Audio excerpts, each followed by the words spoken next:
always a blessing to welcome you to this time of worship. Welcome back from your holidays, from the many different places you've come from. Welcome back if this is your 7th time getting your pins today in celebration of there are a couple of you who got pins today for 7 weeks of chapel. Carolyn got hers, Ron got his, so excitement and just welcome back. And if this is your first time in chapel, welcome wherever you come from, whoever you are, whatever you believe, you're welcome here. I'm grateful to Jess Acosta, especially today, for leading us in our prayers of the people, to Carolyn for providing our wonderful Advent music. We get one Monday of Advent. If you, there are still 4 Sundays of Advent in local churches, but one Monday of Advent here. Thanks to Taylor for running our sound up in the booth. Thanks for everyone who keeps these chapel services rich and a wonderful place to worship. We're about ready to hit the season where everything happens all at once. So I have 4 announcements of Christmas and holiday related things to share with you. There is no chapel next Monday. We'll be having our Christmas convocation Tuesday next week from 11 to noon. It's a traditional candlelight service with communion. Reverend Dr. Terry Ott will be preaching for us. The Monmouth College Chorale will be providing special music. So that's a kind of kickoff to the Christmas season here in our campus community. And in preparation for Christmas convocation, we're going to be decorating the chapel starting 2 p.m. this afternoon. So if you are handy with ornaments and garland and aren't afraid of ladders, we'll put you to work. If you meet us in the back of the chapel at 2. We have a Christmas fair trade market sponsored by the Presbyterian Scholars and Faith United Presbyterian Church. That's this Sunday, December 3rd. And that'll be after the 10:30 a.m. service. So you're welcome to come support artisans from around the world, get some holiday shopping done. And last but not least, this Thursday in CSB 273 at 7 p.m., and we'll have a visit from some Mormon elders who are going to talk with us in our Better Together group about what it means to be Mormon and kind of everything you wanted to know but were afraid to ask. So lots of things going on. With that, we turn to worship. Our call to worship is a little bit different this morning. If you were here a couple of weeks ago, it'll be familiar to you. We're going to start staying seated and sing through a Taizé hymn. Taizé is an ecumenical monastic order in France, and they use hymns as a meditative practice to enter into worship and to proceed through worship. So we'll just do one. We'll sing through it 4 times, and then I'll leave a minute of silence, sort of contemplative space, and then we'll announce our opening hymn. So for now, I invite you to join me in the call to worship, Wait for the Lord, which you'll find as hymn 90 in your hymnal.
Stand and join in our opening hymn, which is number 87 in our hymnal.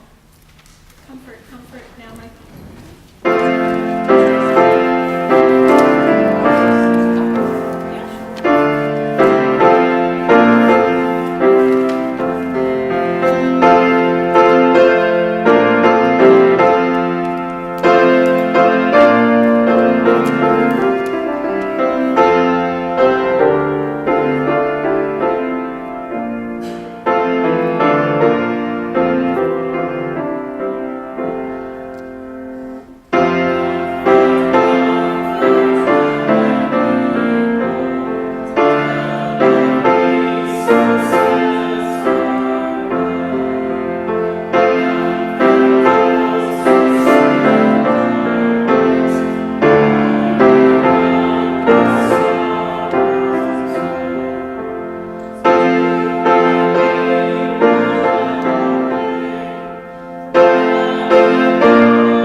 Now I invite you to pray with me.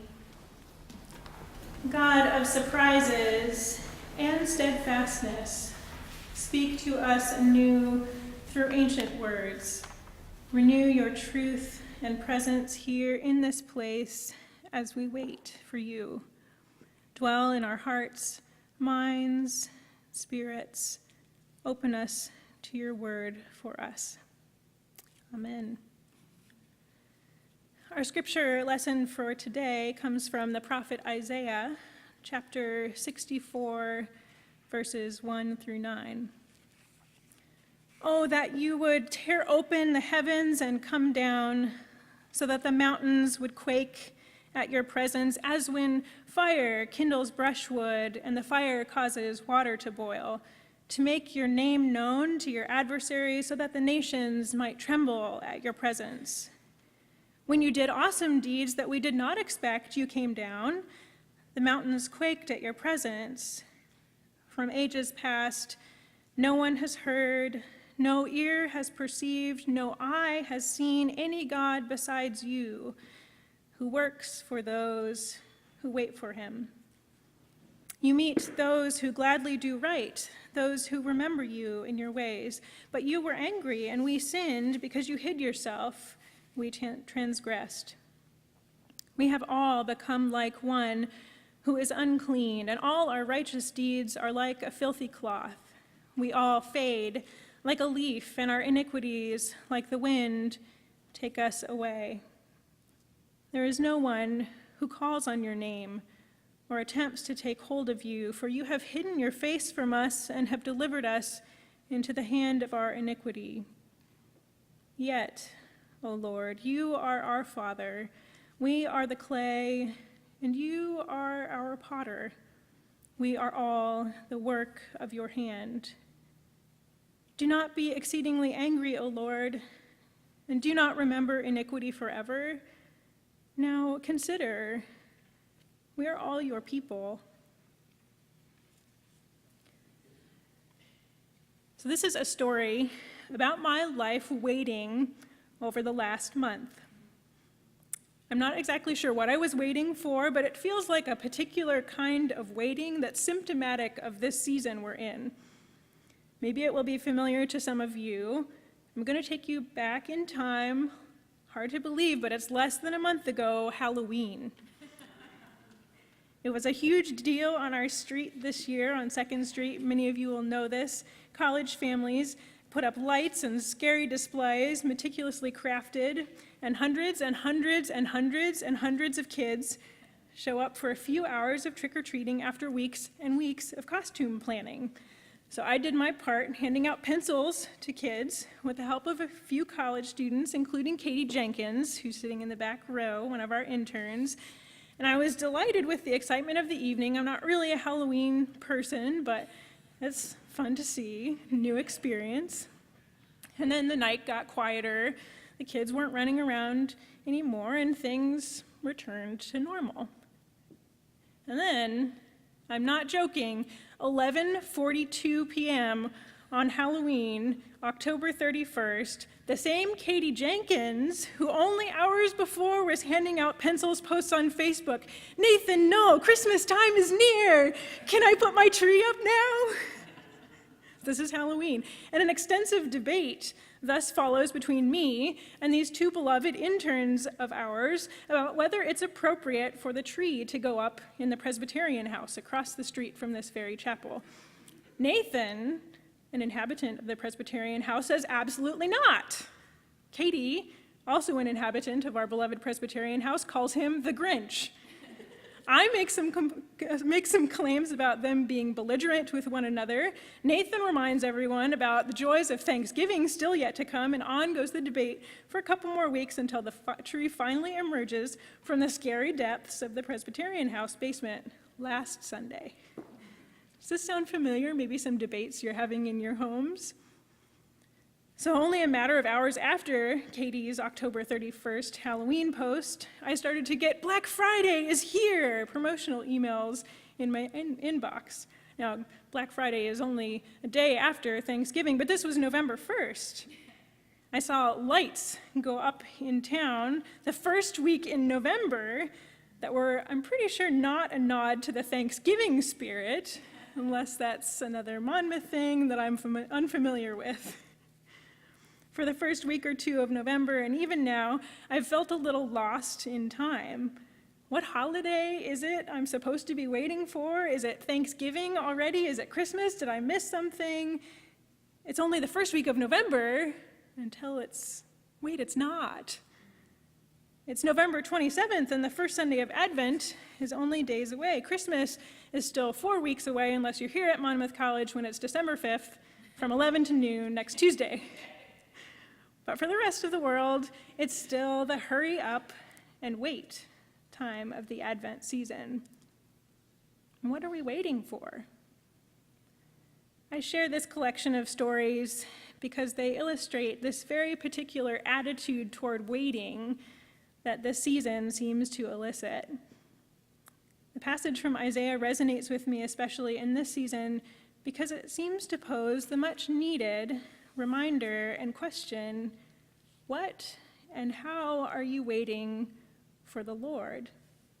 Not for Black Friday, not for Thanksgiving. What and how are you waiting for the Lord? And Advent presents so many possible postures of waiting, many of which are contained here in this short passage to open the season. Certainly there's mention of a God who unexpectedly tears open the heavens and comes down to set the mountains a-trembling in a frenzied flash of light and smoke. God's people have seen it done. They've seen the mountains quaking at the presence of God. They have these stories passed down from generation to generation. But between the lines, there's a different posture, a different attitude of waiting. How many of you have ever waited for a pot of water to boil? How many of you have ever tried to light a fire? The writer of this passage throws in this unexpected line, saying that God would emerge as when fire kindles brushwood and the fire causes water to boil. Now, I don't know about the particularities of your experiences waiting for water to boil or your fire lighting prowess, but both of those things for me take between 20 minutes and possibly hours to a lifetime. A watched pot never boils, right? And forget kindling brushwood and then trying to figure out how to boil water on that. I'm all about the microwave and the drive-through. But what happens when it turns out the God of Advent isn't microwavable? There's a different kind of waiting. What if we miss a God of fire kindling and roiling water because we don't watch long enough through times sometimes of impatience and challenge and sorrow? Who thought waiting for God to act in the world could be infuriatingly slow? So slow, in fact, that like God's people in the passage, we need to remind God that we're still here. Now, consider, God, we're still your people. This is some of the spirit of Advent, the invitation of the weeks leading up to Christmas. We're invited to wait because from ages past, no one has heard, no ear has perceived, no eye has seen any God besides the one who works for those who wait. You're invited to wait because God's love is steadfast, even when it's sometimes doubted. We don't know without waiting what will happen. At the worst, we become so distracted that the pot boils over. The God of the universe is born, the mountains break apart, and we miss all of it entirely. I know I'm prone to distraction in this season. Waiting is hard work, and there are so many demands, and waiting takes more forms than you might expect. It's easy to get so caught up in a prison of my own self-preoccupation, that I miss the steadfast presence of God in the midst of this life. I forget what it is I'm waiting for. How many of you have waited for a God that seems to have hidden their divine face and delivered you to waiting in despair? I'm reminded so many people in this season remember the decline and loss of a loved one. So many people are in the midst of waiting for a hurt to subside. And this passage reminds us that Advent is about all of those things. There's the frenetic pace of the mountains, trembling, the maybe frenetic pace of Black Friday sales, but also the enduring lament of the deepest sorrow. The scripture in Isaiah emerges from prophetic words in a tortured place in the history of God's people. It's actually a lament of a community that has lost something. God's people, we read in the scripture, they're vindictive, neglectful, wilted, faded, and generally downtrodden. Their waiting, it's important to note, is more like a longing, an unfulfilled yearning.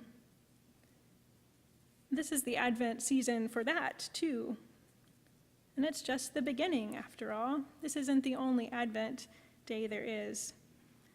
Whether your posture of waiting in this season is frenzied or fraught by deep longing and unsettledness, these weeks lead us up to the remembrance of the Christmas story, when God breaks through into our earthly existence and our hope can be renewed. Between now and next week's Christmas convocation, my invitation for you is to practice a little mini Advent. If you need more time, there are officially 4 more weeks, so you have time after your head start today. How will you wait for the coming of the Lord? How will you prepare your heart and mind for a healing and redeeming love that begins in humility? How will you keep the lamps of your night watch lit in search for hope? How will you be shaped and formed like the clay of the earth by a master potter? What are you waiting for? The good news is that we are all God's people, however we wait. And now I invite you to stand, and we'll sing hymn 350, Keep Your Lamps Trimmed and Burning.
Please be seated and join me in the prayers of the people. God of all creation's wonders, we give you thanks for each day we spend as witnesses to your work. In this season of Advent, we give thanks for the many ways you ask us to eagerly wait for the revealing of your world's mysteries. We give you thanks for laughter shared, for music heard, for the new discoveries of the week, for life well lived. God of grace and mercy, we also come before you with the things that are too heavy for us to carry alone. We pray for a world that hungers for the peace and wholeness only you can give. Let your justice roll down like ever-flowing waters. Lord, direct our world as we seek peaceful and loving responses to each new challenge. We pray for the communities of faith in their many places of worship. Break down barriers that divide. Unite us in truth and love. We pray for all who lead, work, learn, and grow in our Monmouth College community. God of curiosity, we pray that you would stretch our imaginations, enable us to see and love things as you would have us see and love. Give us hope in uncertain times. When we grow weary or overwhelmed, renew our strength. You have promised to hear the prayers of 2 or 3 who gather in your name. We pray now the prayer that Jesus Christ taught us, saying together, Our Father, who art in heaven, hallowed be thy name. Thy kingdom come, thy will be done on earth as it is in heaven. Give us this day our daily bread, and forgive us our debts as we forgive our debtors. And lead us not into temptation, but deliver us from evil. For thine is the kingdom, and the power, and the glory forever. Amen. Now let us stand and sing our final hymn, number 100, Canticle of the Turning.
Friends, could the world be beginning to turn? What are you waiting for?